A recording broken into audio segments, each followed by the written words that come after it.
Barca আর রড্রির ডিলটা কি fail করতে পারে কিনা এটা নিয়ে বার্সা ফ্যানদের মনে একটা ভয় ঢুকে গেছে, এটা আমি বুঝতে পারছি। আমাকে অনেকে জিজ্ঞেস করছে, ভাই ডিলটার কি অবস্থা? ডিলটার অবস্থা ফ্যাব্রিজো রোমানোর পোস্ট অনুযায়ী আপনারা জানেন যে সেকেন্ড বিড বার্সা করছে। দেখেন, প্রথমত আমি আসতেছি, আমাদের থাম্বনেল যেটা সেটা থেকে ভয় পাওয়ার কিছু নাই, আমাদের ক্যাপশন যেটা সেটা থেকে ভয় পাওয়ার কিছু নাই। আমি আসতেছি, পুরো গল্প সিনারিওতে আসতেছি। আমি প্রথমে যেটা বলতে চাইতেছি, রিয়াল মাদ্রিদের সাথে তো রড্রির ডিলটা ফেল করছে, এবং আমি শুরু থেকে বলতেছিলাম যে রড্রি হচ্ছে বার্সা ডিএনএ। সো রিয়াল মাদ্রিদের এই ডিলটা ফেল করার এক ধরনের চান্স ছিল, এবং সেটাই হয়েছে। এবং সেই রিয়াল মাদ্রিদ যে জায়গাটায় ভুল করছে, বার্সা ঠিক সেই জায়গাটাই অ্যাটাক করছে এবং রড্রিকে নিয়ে আসার চেষ্টা করতেছে। এবং এখন সিটি এবং বার্সার মধ্যে যে নেগোসিয়েশনটা হইতেছে, সেখান থেকে রেজাল্ট কি হইতে পারে, আমরা কি ধরনের সমাপ্তি দেখতে পারি, সেটা নিয়ে যদি আলোচনা করতে চাই, তাহলে বলতে হবে যে দেখেন, প্রথমত রড্রির নেচারটা আমার কাছে খুব ভালো লাগছে। নেচারটা কি? নেচারটা হচ্ছে, দেখেন, রড্রি প্রথমে মাদ্রিদের জন্যই খেলতে চাইতেছিল, দ্যাটস ফর শিওর। একদম একদম মাদ্রিদের জন্যই খেলতে চাইতেছিল। সে মাদ্রিদকে ইউজ করছে, এগুলো ফালতু কথাবার্তা, এগুলো মিডিয়ার যত আজে বাজে কথাবার্তা আছে সেটার একটা আর কি।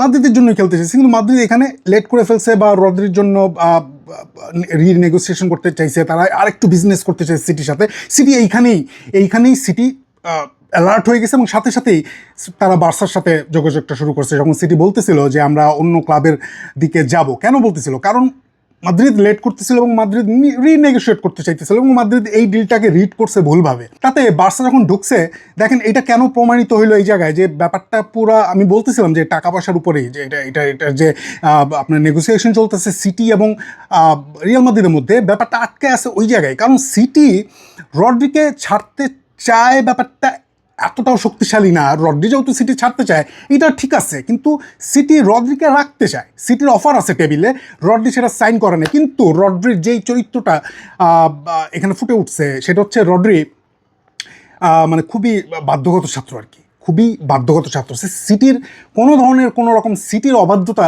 সে করবে না। মানে এটা আলভারেজ তো করতেছে না, ট্রেনিং করতেছে। আজকে বুধবারে আলভারেজ কথাবার্তা বলবে সরাসরি ইসের সাথে, সিমিওনের সাথে, তারপরে বার্সার ওইটার হইতে পারে, সেটা নিয়ে পরে আলাপ করা যাইতে পারে। কিন্তু মানে সিটি যেটা বলবে, যেমন পুরো ব্যাপারটা, আমি মাদ্রিদে যেতে আগ্রহী, কিন্তু তুমি সিটির সাথে টাকা পয়সার বিষয়টা তুমি সিটির সাথে ডিল করো। সিটির সাথে যদি টাকা পয়সা না মিলে আমি মুভ করতে পারবো না। আমি বার্সায় যেতে আগ্রহী, কিন্তু বার্সাকে সিটির সাথেই টাকা পয়সার বিষয়টা ডিল করতে হবে। কোনো রকম কোনো মধু দিয়ে রড্রিকে সিটির সাথে গ্যাঞ্জামে ফেলায় নিয়ে আসা যাবে না। এখন বার্সা সেকেন্ড বিট করছে। সেকেন্ড বিট করার মানেটা কি? সেকেন্ড বিট করার মানে হচ্ছে দ্যার ইজ আ পসিবিলিটি, এবং পসিবিলিটি শুরু থেকেই ছিল। এর কারণটা কি? পসিবিলিটি শুরু থেকের কারণ হচ্ছে, এক হচ্ছে এইটা দুইটা রাইভাল ক্লাবের মধ্যে নেগোসিয়েশনটা হইতেছে দুই স্পোর্টিং ডিরেক্টর যারা ভাই ব্রাদার, এবং সম্পর্কে দুই ক্লাবের মধ্যে যে সম্পর্ক, সেটাও ভাই ব্রাদার সম্পর্ক। আমরা জানি বার্সা এবং সিটির মধ্যে। তো নেগোসিয়েশনটা হইতেছে খুবই ফ্রেন্ডলি ওয়েতে। সিটি রড্রিকে দিয়ে টাকাটা আয় করতে চাইতেছে, যত পরিমাণ টাকা সে আয় করতে পারে। এই জন্য সে মাদ্রিদ থেকে সরে আসছে, বার্সাতে ঢুকছে। বার্সা যখন কম পরিমাণ টাকা বিট করছে, তখন ফ্রেন্ডলি জায়গা থেকে যে বার্সার সুযোগ নিতে চাইছে, মাদ্রিদের মতোই, যে একটু কমে হয় কিনা।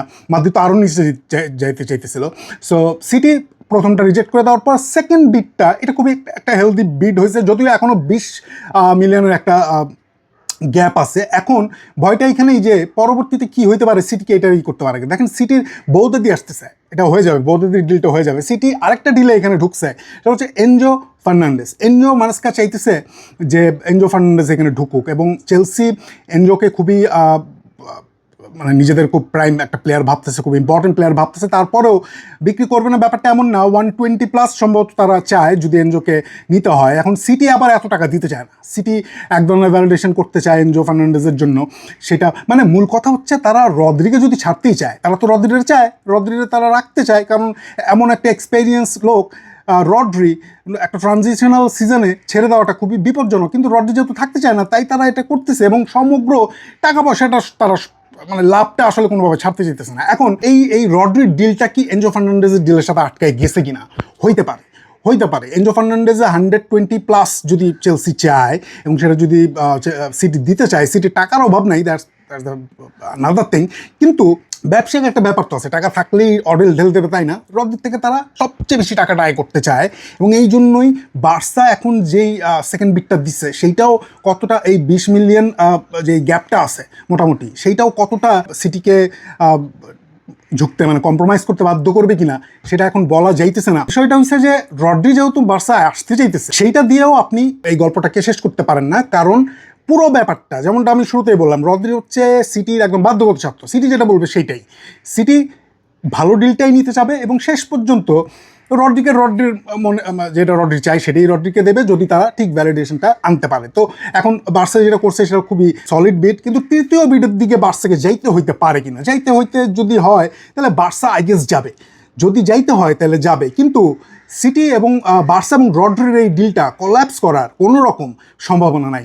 এমনও হইতে পারে সিটি এখন এটাতে ঝুঁকে যেতে পারে, কম্প্রোমাইজ করতে পারে, কারণ ভ্যালিডেশনটা কমে আসছে এবং মোটামুটি এটা প্রায় 70-এর দিকে, 70 কাছাকাছি হইলেই সিটি মোটামুটি এটা চাইতে বৌদ্ধদি চলে আসছে।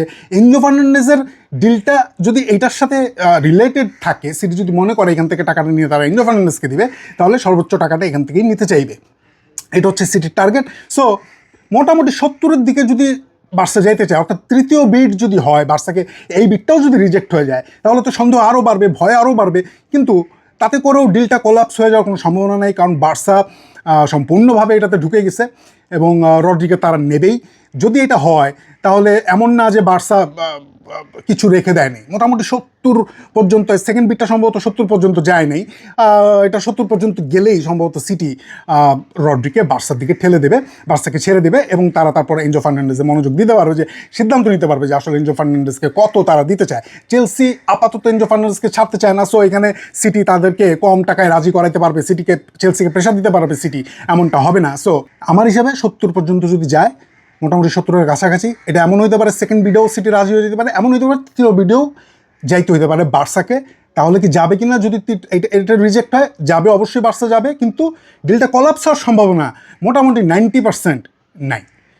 বার্সা রদ্রি বার্সাতেই আসতেছে, দ্যাটস ফর মোটামুটি 90%, 95% আপনি ধরে নেন যে এটা শিওর।